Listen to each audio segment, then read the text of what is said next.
Currently, you have a prepaid call from California Island. An inmate at the Argent County Correctional Facility, San Diego, California. This call and your telephone number will be monitored and recorded. To accept this call, say or dial 5 now. Thank you for using Global Tel Link.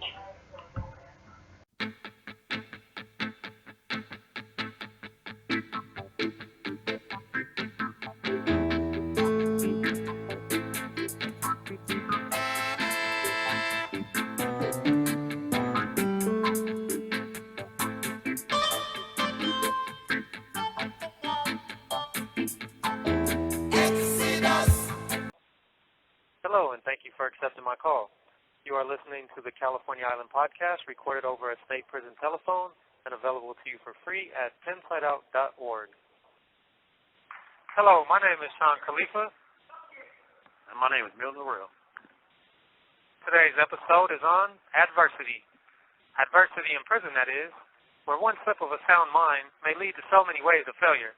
An unsound mind may drown in another man's plans for them, because you see, first my family had plans for me, but now that man's hands have plans for me, and now that man's hands have plans for me, that man's hands have plans for me.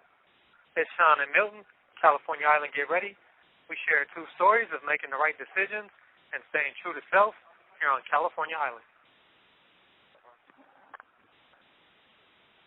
My story on adversity started on the weekend in prison. My adversity hit me on the weekend. I was going to eat, and someone cut in line. And I was so hungry, my desire to eat was strong. So that day I was willing to go to the hole for this. When he got past me, I looked at him like I could read his mind. And he said, to hell with him. This black ass, I deserve it more. So for that 5 minutes, he was my enemy. I was going to hit him from behind. But I thought I could get a visit, man. This may be he didn't have no food in the cell, or he could be going to a visit too. I thought the world is not against me. So, in conclusion, your mind can give you peace of mind or not. It's all in your perspective in life. So just hold your mind right. Think positive. And stay free of these sucker-ducking. Just keep sucker-ducking. That's all I feel like, Look to God. Thank you. You are being watched. No, not you, but maybe the government is watching you. But what I'm talking about here today is a guy living out his life on a prison yard. Sure, the guards watch you, but the watchers I'm talking about are your peers. Everything you do is scrutinized by your peers.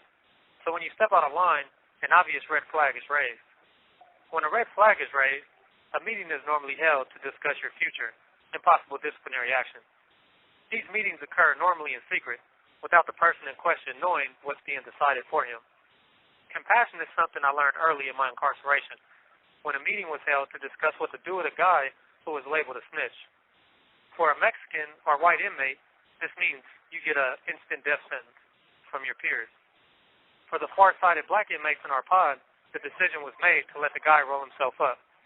The reasoning was to show other races that the blacks did not follow their lead or rules and could make any independent decision as they pleased.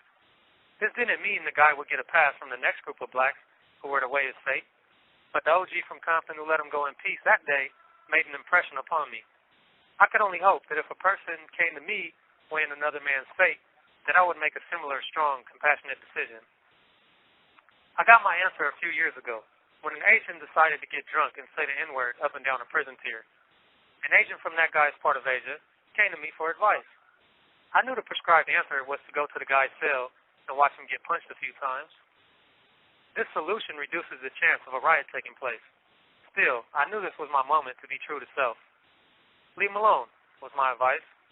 I could tell the guy coming to me for advice didn't want me to answer that way.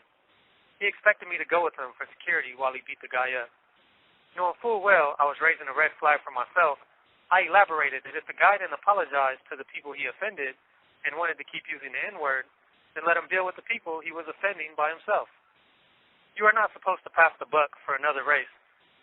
You're not supposed to pass the buck for another race to police your people, but that is exactly the advice I gave out. Standing up for my belief that I should not instigate violence put me in an awkward position. But I am glad for at least one time I stood up for what I believed in, even though it was an unpopular decision. Please stay blessed. California Island, Milton Harrell, Sean Khalifa. Peace to the Middle East.